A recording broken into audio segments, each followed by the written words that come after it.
Aloha everyone. Today I'll be presenting the article on reflections of charters or on the charter school movement. It was written by Thomas Toch, and I will be presenting it. My name is Tony Castro.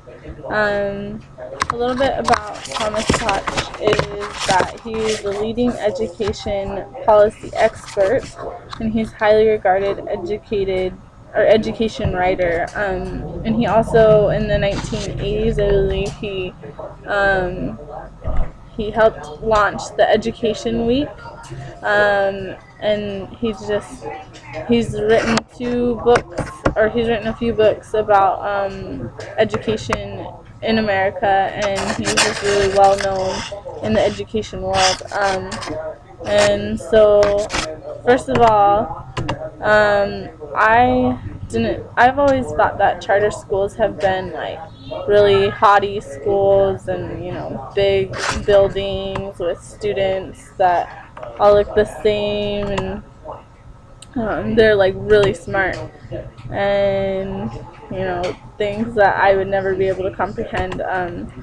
But what charter schools are, here's a definition. It says a publicly funded independent school established by teachers, parents, or community groups under the terms of a charter with local or national authority. And then I went onto the website, and this is for the National Charter School Center, and it talks about how it shows you all about the charter schools, and you can look up charter schools in your town and in the state and all around the country. And one of the things that I found interesting about charter schools, on this next slide, it says that charter schools are publicly funded, independently operated, that are allowed to operate with more autonomy than traditional public schools in exchange for increased accountability. And one thing about the increased accountability is, like, if the school is not going well, that they will shut down. With public schools, if schools aren't going well, then they have to just reform it and improve the school. It also says here that in 1991, Minnesota became the first state to pass the charter school law. Today, there are 41 states in the District of Columbia to have similar laws.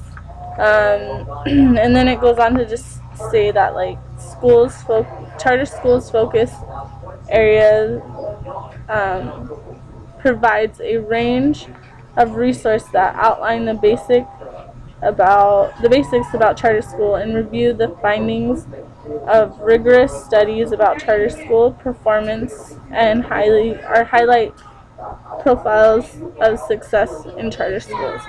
And here's some pros and cons about charter schools.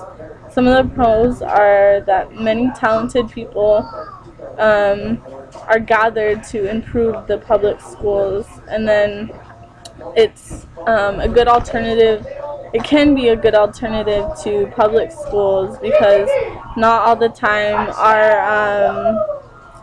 are public schools beneficial, because you don't have the time or the teachers to really pay attention to your student.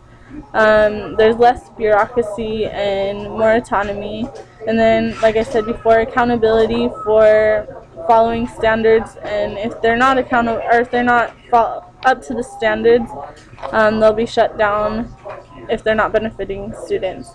The cons are they can attract bad actors, people that are just wanting to show off and do the school for themselves. They're hard to manage, not as not as established as public schools, and and then one thing about the accountability is, where does this rest? Is it with the parents, or is it with the regulators? And just as public schools, some charter schools